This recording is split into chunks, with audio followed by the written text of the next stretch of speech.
cloud. Marvelous. And it has started.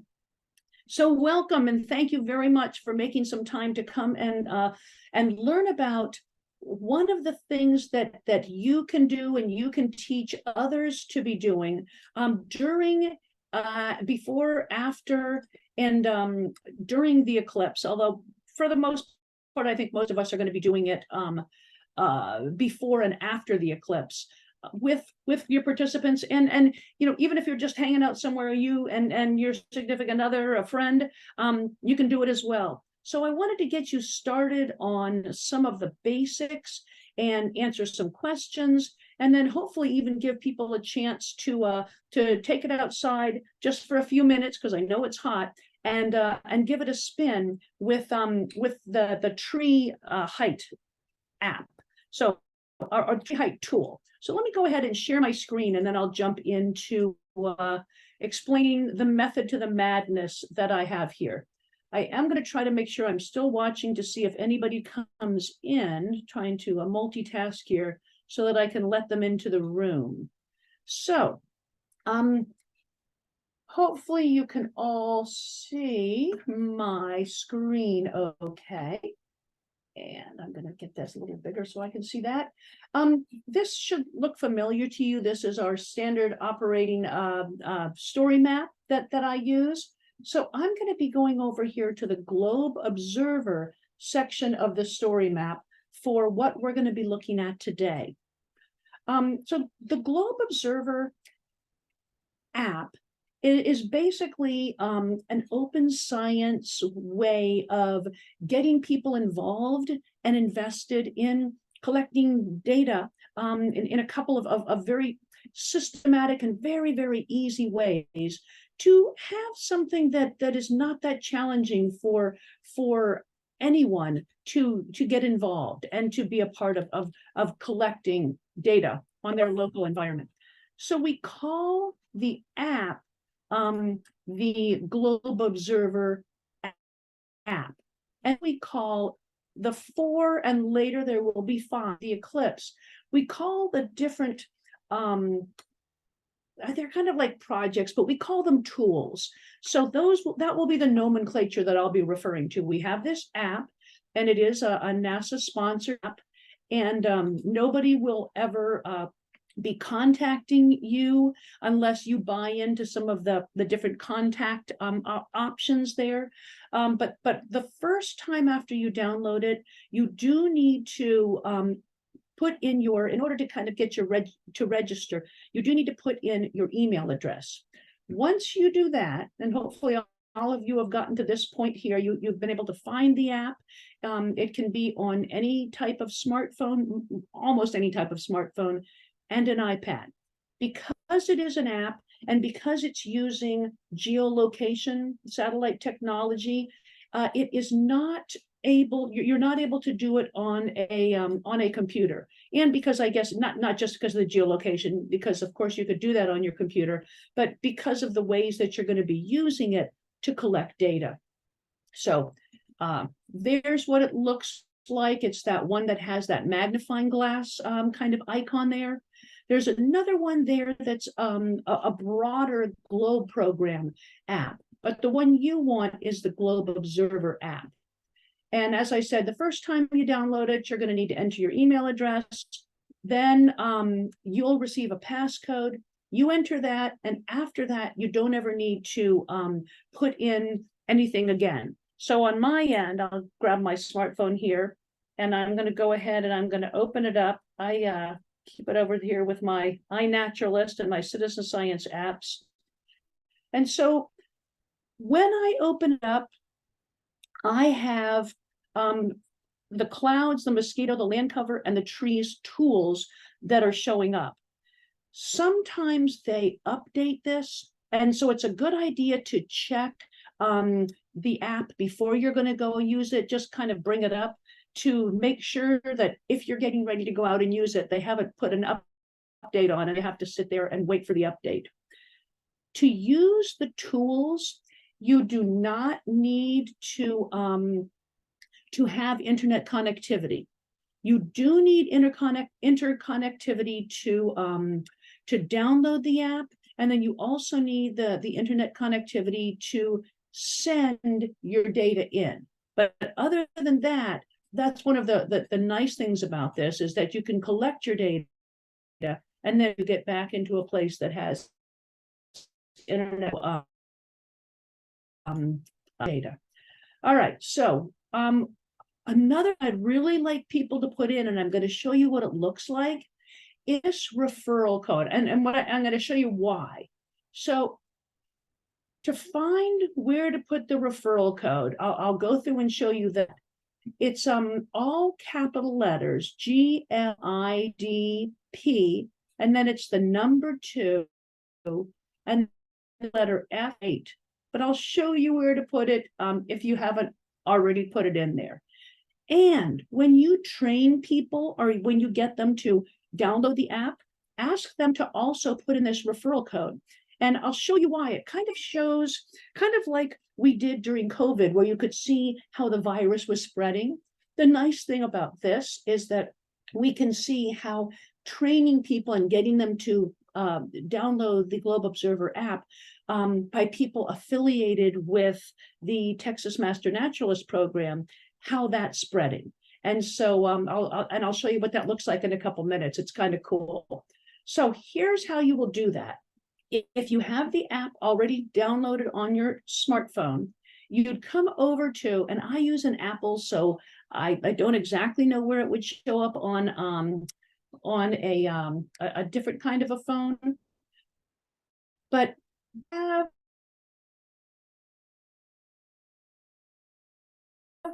a little gear icon that shows up on the bottom down here. There's a house. This one is referring to sending your data in. Of course, house means your general info data. If you have questions, and then this little gear here is showing where you go into that place where you can put in your team name. So you go to that gear icon on the far right, you open that up, and then you go down toward the bottom, and you say that you want to join a team. So you have to go down to like the bottom part. You're going to start off and see logging in and app settings, and then you can go down to where it says join a team. So you would say join a team, and then it's going to ask you for a referral code. That's where you're going to enter that uppercase GL. Let me see if I could do that a little better. Maybe not. Basically, just try to make it bigger. Nope. Fine. That's where you're going to enter case G, uppercase L, uppercase I, uppercase D, uppercase P, the number 2, uppercase F, the number 8. Once you enter that, then hurrah, you should then be a part of this team, and any observations that you make will now be placed on our team map, and will also be will be credited with the observations. And let me show you what that looks like. So I'm going to come over here to our team, and these are the folks that have joined as we get into doing this. Right now we have 9 members, and your name will not show up because I started this and I'm like the owner of this. My name shows up. For each of you, you're going to be showing up as simply a you may have a name that you have chosen here, or it's simply going to come up as a number, because basically the data that we're collecting is confidential. We're interested in looking at where the data is collected from and how much data. So when we come back here, I think I can make this big, we can see some of the locations from which our data has been collected. Now I am the one that was over here while I was on my vacation. I collected a little bit of data. So anytime I collect data, it's going to show up on our team. And anytime any of you collect data, it will also show up as data from our team. I was also out in Colorado earlier after I had set up this team, and I also collected some data there. So let me show you when you push on one of these buttons, then it will just tell you like, here is where the data was collected from. And I was trying to see if I think it'll open it up. You'll see what the data looks like. Give it a sec there.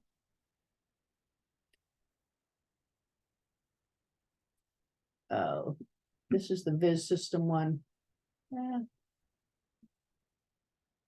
There's another one that's a little easier. And I don't want to make, I am gonna find where I am here. I'm gonna close that for now.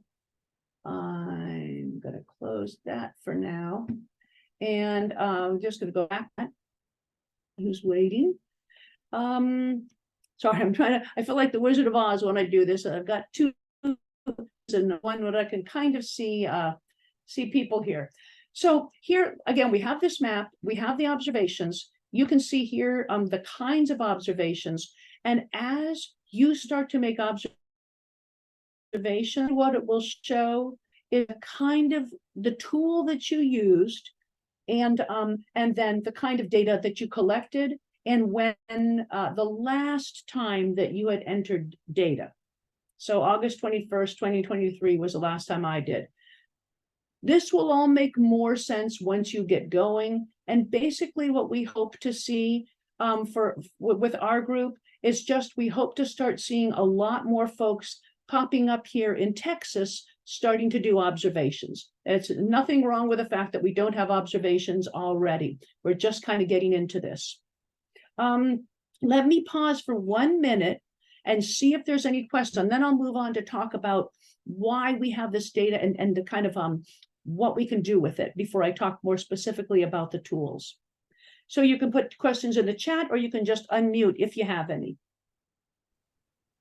Yeah, I have a question. I've been going through the process of downloading the app and setting up my account, and it's asking for my screen name and it has weird options.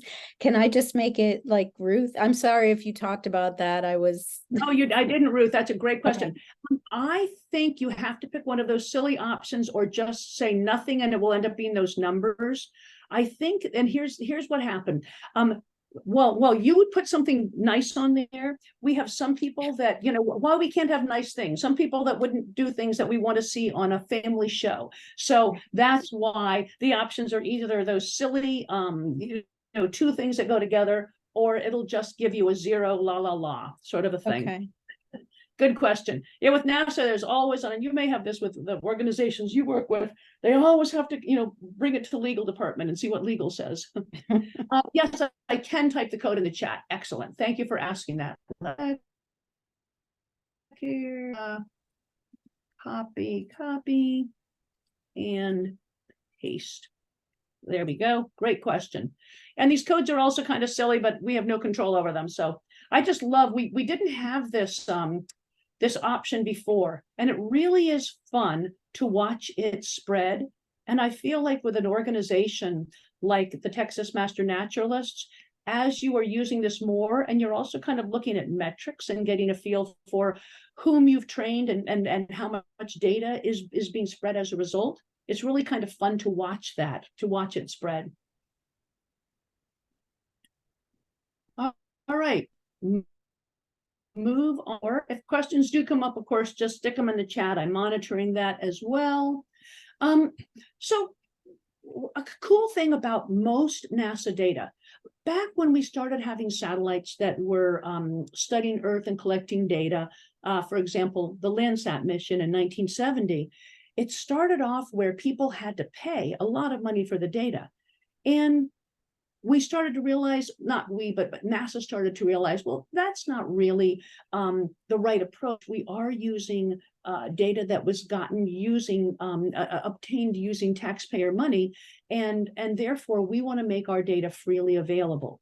So that's a big pride, a big source of pride that NASA has, is that our data is freely available. Now, saying it's freely available and being able to get there and interact with the data can be, two different things. So we have started over the last couple of years, now that more people are getting into using the data and beginner users are getting into wanting to use it, as well as decision makers who know a lot about computer technology. We've started to have a lot of trainings and a lot of really cool platforms that people can go into to start to see what data's out there, and even to start to play with it, and play with it in your own time, in your own way. So I was going to try to find up here. Yeah. So if I come over here and I say learn, and all this is in this story map, so you have access to all of this. I just went to learn, and then I could come over here to getting started. Maybe you also want to know, well, what is remote sensing? How is it that we use these satellites to be able to collect this data? I would imagine, as master naturalists, sometimes when you're working on projects in your area, it might be really cool to see some of the remotely sensed data that you have for that area, and then to take that data and be collecting your ground-based data, which is also what our emphasis is with Globe Observer. It's showing people, you know, hey, we have all this data collected from satellites, but we need ground truthing. We need to get a feel from on the ground, what are we looking at?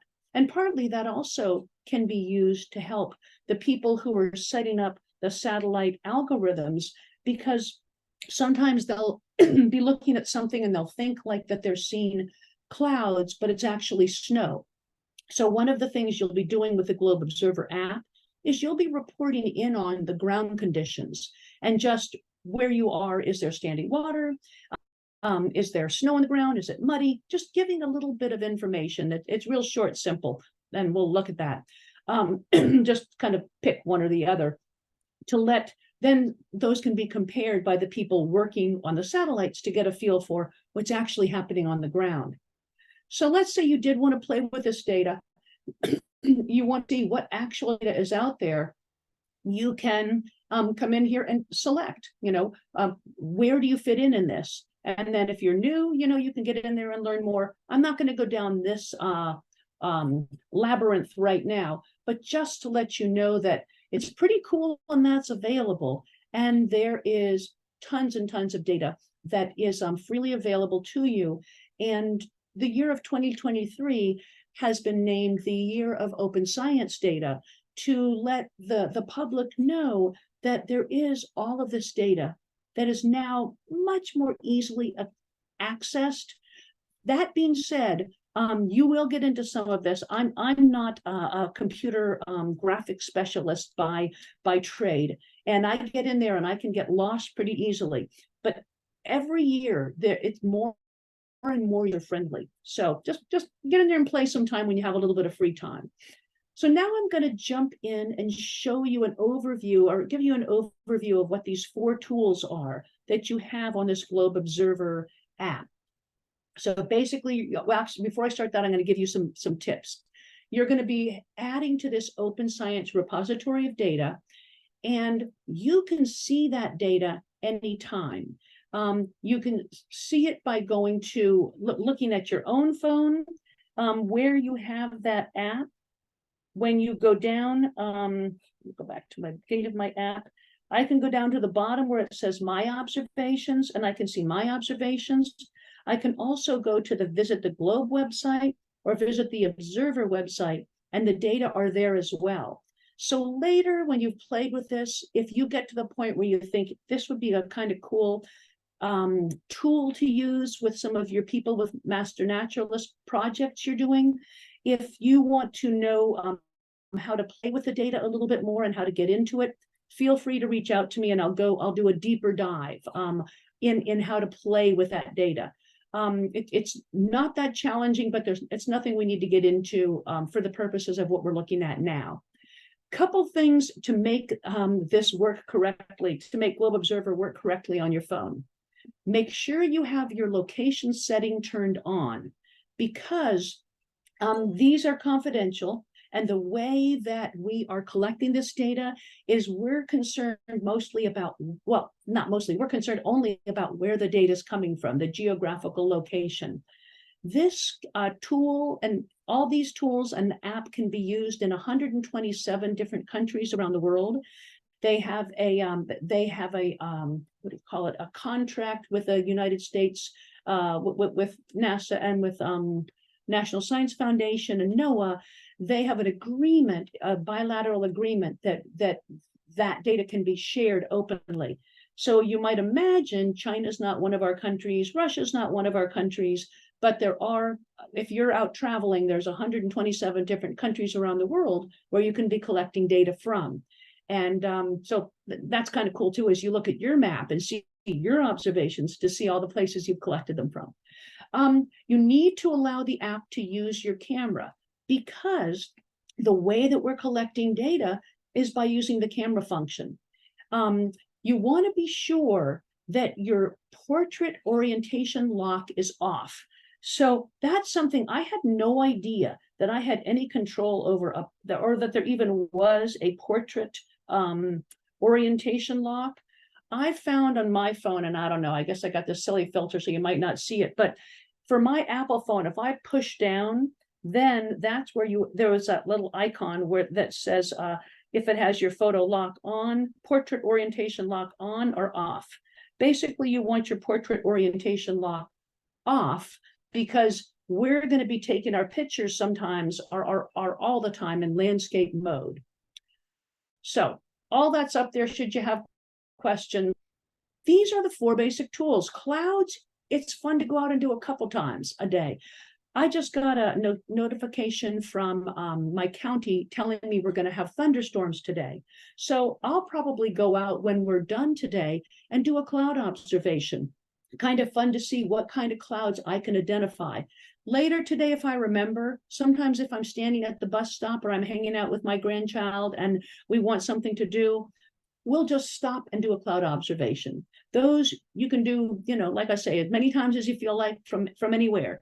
127 different countries.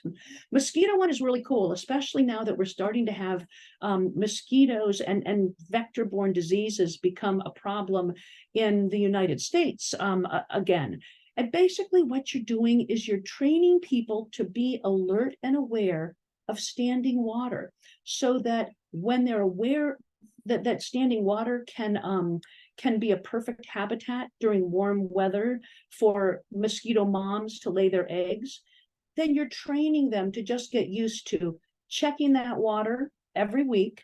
And if it's something like a dog bowl or a horse trough, just making sure that during the warm weather, they're putting fresh water in every 5 days or so.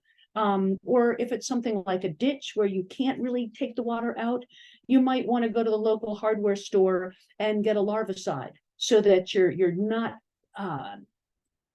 accidentally creating a huge mosquito problem. I found the other day I was getting bit like crazy by mosquitoes, and I was at my friend's house. This was in Belgium, and she had this she had plants that she had watered, and the bottom of the thing where you kind of capture it to not have the water drip all over was teeming with mosquitoes. She had a kid's pool that she had emptied, but she put over in the corner. It was a plastic one, and the bottom, when it rained, had filled up with water. That was teeming with mosquitoes. And then she had a little it's like a little ornamental feature in her yard that I guess sometimes she has water running, but when the water's not running, it was also filled with mosquito larvae. So basically, all you do with this is you're just taking pictures of standing water. And if you find mosquito larvae in it, you say, yes, you saw larvae. If you get into this, and I got really into this because I'm a geek, I geeked out on this, you can get this inexpensive, like $7 microscope thing that you stick on your phone. It goes onto your camera on your phone, and you can actually use it to identify. There's like it's a dichotomous key in there for a mosquito larva. And you're basically looking at the siphon, the end section of the larva, and the larva can't hurt you. So what I do is I take my larva, I squeeze them up in a turkey baster that I don't use for my Thanksgiving turkey. It's just for my mosquito larva. I scoop it up and I bring it inside. And then I start off by putting it in a plastic bag and getting a sense of the density of about how many mosquitoes are in there. And then I take out just like 1 or 2 of the larvae, put them on a white plate.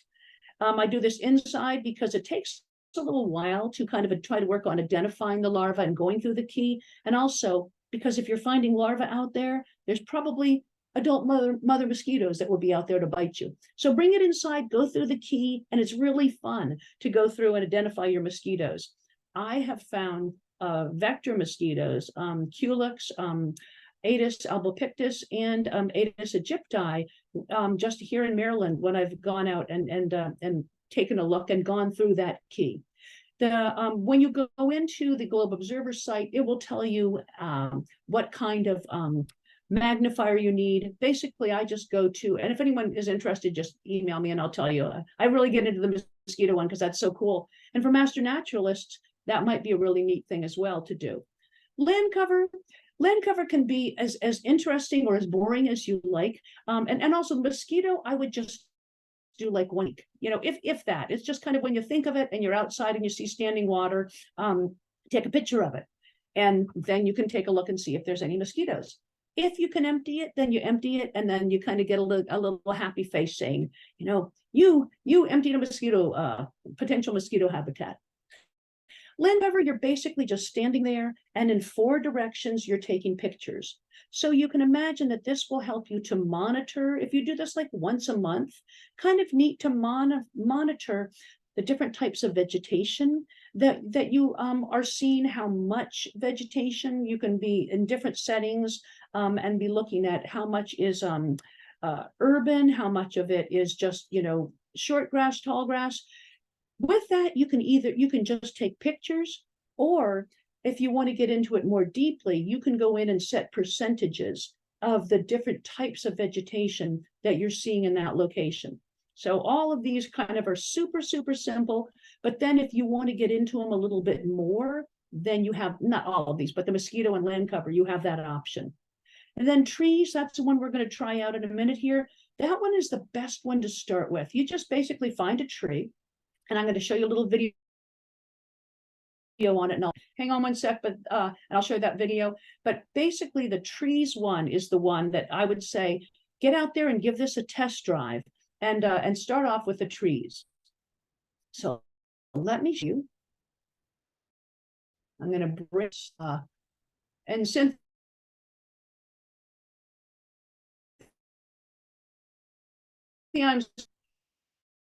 I am going to bring forward. I'm going to use it to tell you will go out and do a tree out.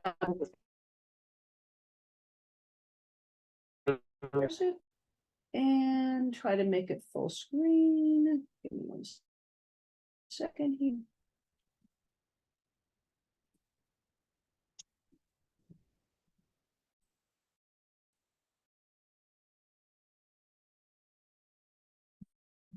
A kind of a reason why we have this. We do have these NASA satellites that all information from above the ground. So basically what you do is you just go out. Sorry, this is just a little bit of a lag here and I can't get it to go full screen, but fine.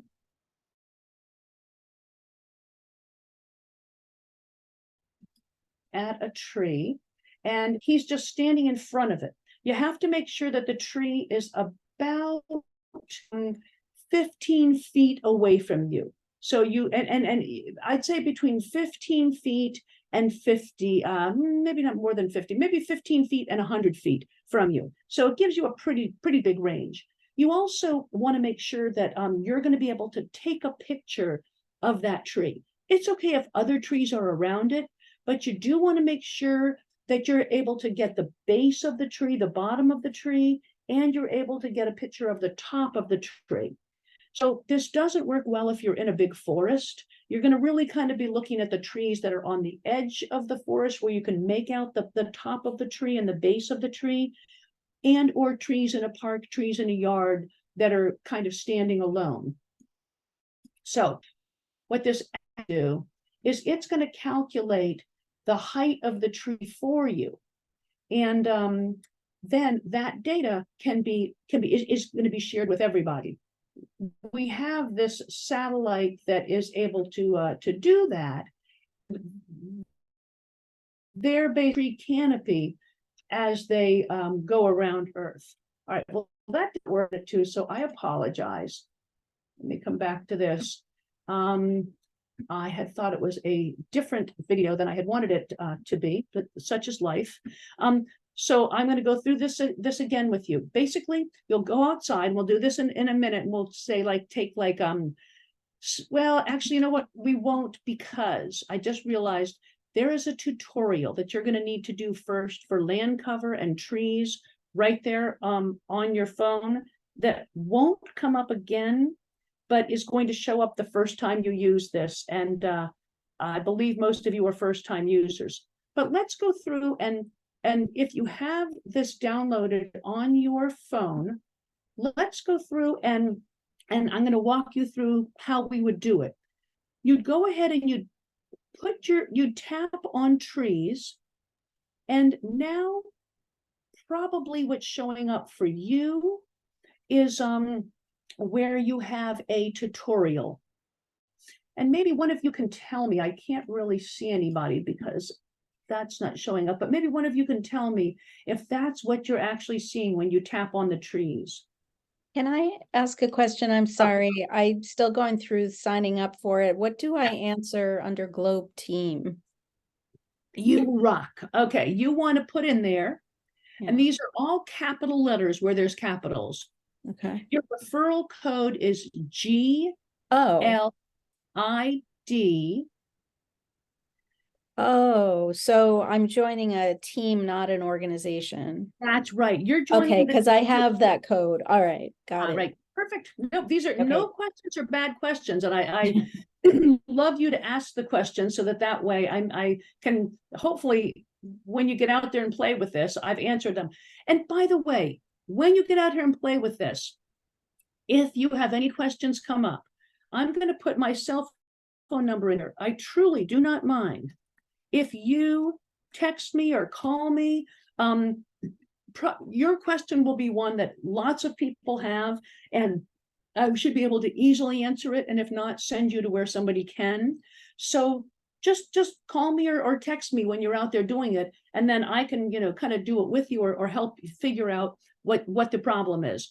This is one of those things where practice makes perfect, and you are not going to hurt anyone's doctoral dissertation. You're not going to mess up anyone's research if you misidentify a cloud, if you don't get the tree height right. So get out there, have fun with this, play with it, and then get a feel for how this might be a neat tool to add to the work that you do as a master naturalist. So when I go in here on mine, I see my options are a new tree observation, or I can review and send my observations. And then I can also see any observations I've ever taken with Globe Observer, and I've been doing this now since 2017, so I have a lot.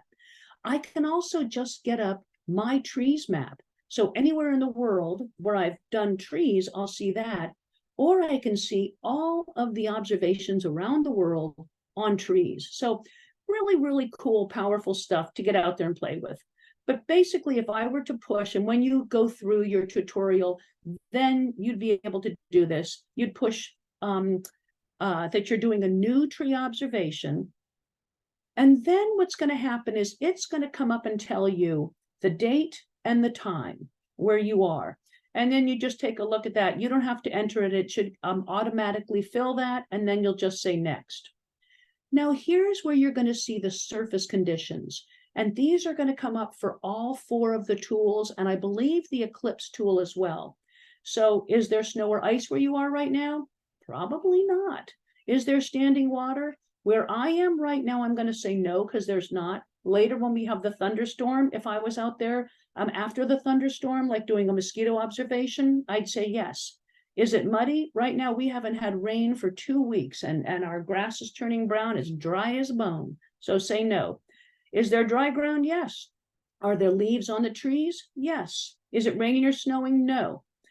So now that's all I have to do.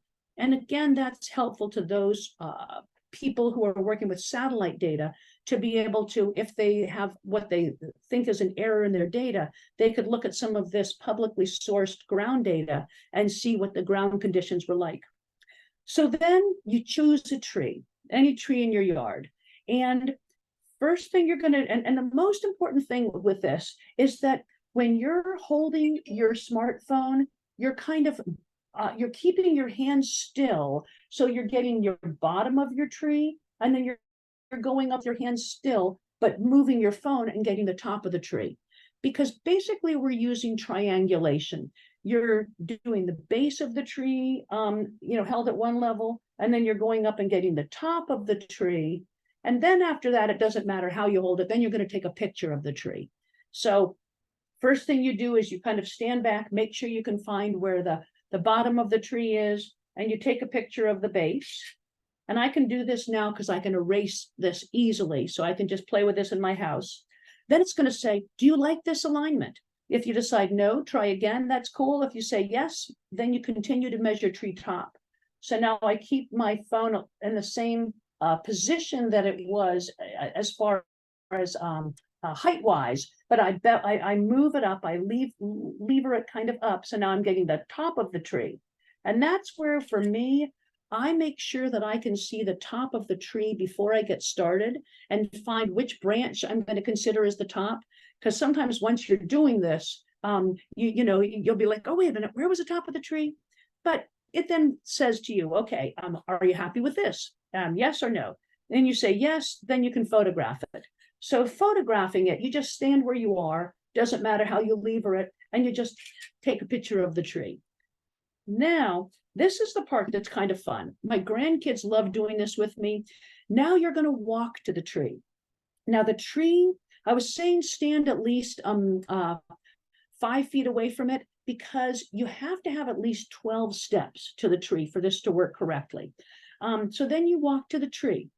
One of the things you're going to be adding into this phone before you get started is what your height is. So that way it's going to be using your height to then kind of guesstimate about how many steps you would be taking. My husband at 6'4" has a much wider step range, as we find every time we go out hiking together, than I do at 5'6". So let's say I'm going to pretend that it took me 15 steps. I'm going to say 15.5. You can also do parts. 15.5 feet to get to my tree. And you can also choose if you want this to be in English system or in the metric system. So now I have something coming up that tells me, okay, here's your latitude and here's your longitude, because it's using the satellites. And then it says, for me, my estimated accuracy is at 13 meters. Then there's a little thing to the right that says reset. I can reset that a couple times. Basically, as long as you're 12 meters or less, that's the most useful information. Even if you're 50 meters, it's not a problem. But to get the most accurate information, you kind of tap that a few times. Now my estimated accuracy is 9 meters. And that's just basically kind of telling, it is cueing, I guess, the satellites to reduce the range of my latitude and longitude to have a finer spatial resolution of my data. So now I'm going to set my position. If you happen to have gone outside with a tape measure, and for many of you as naturalists, this might be something you want to add, then bring your tape measure out and you can do the circumference of the tree. I generally don't bother because I generally forget to have a tape measure with me. So I say finish. And now, based on me playing around with this, it's telling me my camera height was at 5 feet 2 inches, my stride length, my number of steps, the distance to the tree, and voila, it tells me this tree that doesn't exist that I was playing with in here is 28 feet 6 inches or 8.68 meters. And I didn't add circumference. It says comments. I often will do this once a month, and I pick the same trees in my yard. I like to keep track of their growth. So I have a tree that I've named Zachary. So for comments, I put in there Zachary, or whatever the tree is. If there's a comment I want to add, you don't have to add comments. I'm just silly like that. And then I do finish, and I'm done. Now that data wasn't sent in. It will ask me, do you want to send that in? But what I want to do is I'm now going to go down to that little bar graph that's on my phone. And I'm going to select the data that I just took on trees, and I'm going to put it in the trash can. Now it says, are you sure you want to delete this observation? And I'm going to say yes. So if you're ever out there playing with this and you decide, oh, I didn't like that observation, before you send it in, you can put it in the trash can. While I'm looking here, I see that I had a cloud observation that I probably didn't have internet connectivity, so I didn't send it in. So I'm going to go ahead and send that one in. But when you're done on our meeting today, I would suggest go outside, play with this. And now I just got something saying, success, your observation has been sent. That's how you'll know it was sent in. Go outside and play with this and do a tree observation or two. It'll be fun because then we'll start to see those showing up on our map. And then try a cloud one. The cloud one is also fun. The land cover is fun. Clouds is a little hard because you get out there and you realize you have to try to identify the location of the cloud. Is it a low cloud? Is it mid-level or is it high? When you have airplanes flying around, that helps because that will help you to identify where it is. But this is one of those ones where practice makes perfect. Also, you're not going to hurt anyone's doctoral dissertation if you misidentify it. And I go out with meteorologists and do this, and it is so much fun to sit there and listen to them challenge each other about and have a lovely debate and discussion about the kind of clouds they see. So play with that. Lots of fun. We do tell people we don't want anyone's faces in these pictures. We also really don't want license plates of cars. We don't want necessary. It's okay if you get a street sign in, but we really are valuing confidentiality. So we go through and look at the pictures, and if there's any faces, then we can blur them, or we don't add the pictures in there. So that's just one of those things to make sure you reinforce with the people whom you're sharing this with, to make sure that they understand that this is not a time to do selfies. Let me stop before I jump in and just spend a few minutes on what you do during the eclipse with that tool. And I'll just see if there's any questions, and we will finish up at, in 15 minutes and give you time to go out and play with this.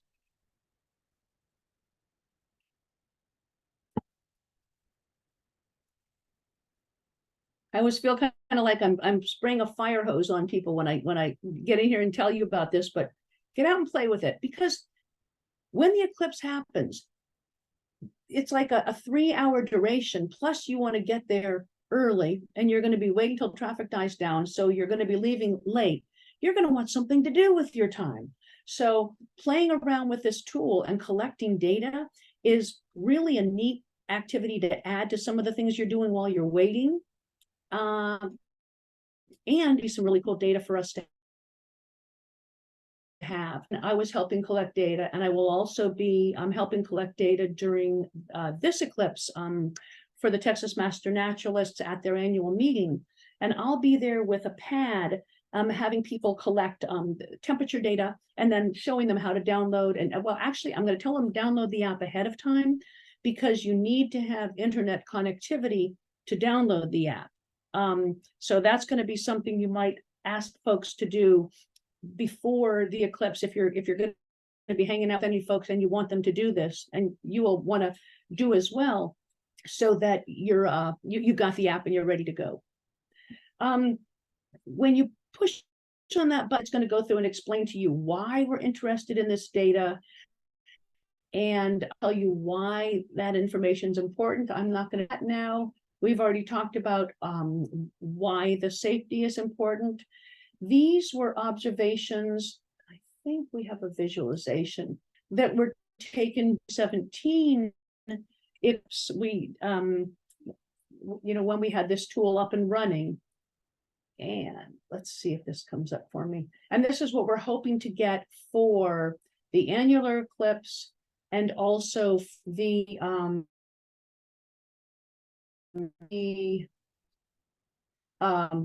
eclipse that's going to happen in April. So you see here, basically what we're looking at is, sorry, I got all this stuff in my way. I believe temperatures at cloud cover. And it's really cool. You can really see the arc of the 2017 eclipse.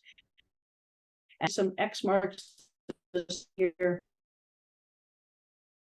added data. You don't have to be in the path of the eclipse to add your data, but it was really neat. And there is a visualization somewhere that goes through and shows how that data changed during the eclipse. Here, let's see if this will work. This will tell us what data we would collect. So eclipse, animals and environmental conditions react. Path of the eclipse, temperatures and clouds can change quickly. But exactly how they change is a question NASA scientists are trying to answer. If you'll be in North America during the August 23rd eclipse, you can help NASA collect data for a citizen science project that's looking at how much cooler the Earth gets during the eclipse by measuring air temperature and clouds. How can you help? First, download the free Globe Observer app onto your smartphone or tablet. Second, get a thermometer to measure air temperature. See the website or app to see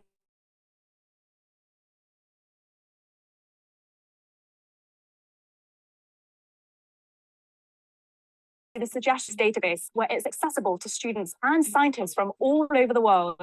Use this data to study how our solar-powered planet is You can collect data in locations. The path of totality is roughly 70 miles wide. Outside of the path, the rest of the continental US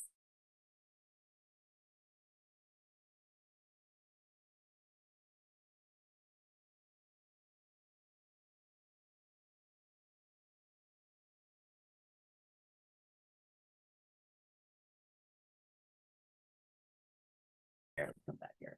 Basically, you're going to have people just do some cloud observations. We want to see if cloud cover changes. And you also will have people just, or have yourself have a thermometer. And I think it's like every 5 minutes you put in temperature. And then if you're doing it, you can do it as often or as little as you like. But if you do it every 5 minutes, then they can really see the temperature change. Something to think about as you're looking at this and doing this is that this is not intended to be and I'll need to change where this says here's a presentation because I see that didn't come up. This is not meant to be a replacement for the work that scientists are doing. This is going to be adding to, this is citizen science effort, and it is understood that, that being said, some of the data will be entirely accurate. There'll be different thermometers that are being used. We're really going to be looking at ranges and patterns. And it's also a nice way to get engaged and be aware of the fact that these are some of the parameters that are anticipated to change, and then look at that. So with that being said, basically my request to you is get out and play with this app and the different tools. I would love to hear after the eclipse, and we kind of come back and chat about things, if you can think of ways that this might be useful in your work as a master naturalist, since you have that lens to look through. And during the eclipse, if you have the time, energy, and inclination, use the eclipse tool, which should show up in a couple of weeks. And kind of play with that to do the clouds and then to add your temperature info. So with that, I'm going to stop and just see if there's questions.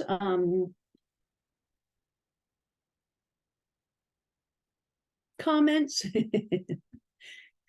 And if not, no worries.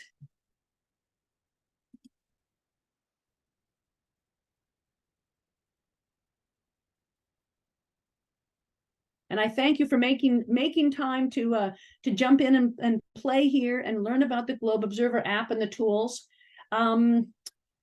Looking forward really to finding out ways in which these tools could be useful as part of the projects that you're doing, because we have fun with them in a variety of different ways. Like I say, I'm just out there and I see cool clouds, or there's going to be a thunderstorm, and I'm like, oh, this will be pretty neat. One last thing, let me throw in. If you do a cloud observation and you want it to, I think there's some place on there where you can opt in to see your cloud observation data. What happens is they will send you an email, and they will in the email they will show your data and then compare and contrast that to what the satellites that are measuring clouds saw in your area. And it's not that you're wrong and they're right. It's kind of neat to see what the satellite was seeing and compare and contrast that to what you were seeing on the ground. That's the only one that we have satellite matches for. It would be kind of cool, later, hoping to be able to to be able to match things like precipitation and mosquito habitat. But right now, that's the only one that has that direct correlation. So good, you are so welcome. Yeah, download, play with it. Really don't worry about reaching out to me if you have questions. Galen, I'm looking forward to meeting you too. Yes, I'm stoked. It's as we're getting closer to the event, I started to look at the yeah, I get it, this too hot. I started to look over the program, and I'm like, these are my people. I have found my people. Oh my gosh, trying to decide, am I going to go to this or this? I wish I could clone myself or let, it was weeks long. And so I was telling someone, like, this is definitely, when I retire the next year, I'm going to become a Maryland Master Naturalist, because these are definitely my people. This is just the sort of thing, getting out there in the field, doing things, learning about things, making a change. I'm stoked. So you guys have really opened me up to this amazing realm of possibilities, and I'm looking forward to meeting many of you. So cool. Well, I will stop the recording, find my little thing here. I'm so proud that I remembered to record. Hallelujah. And I will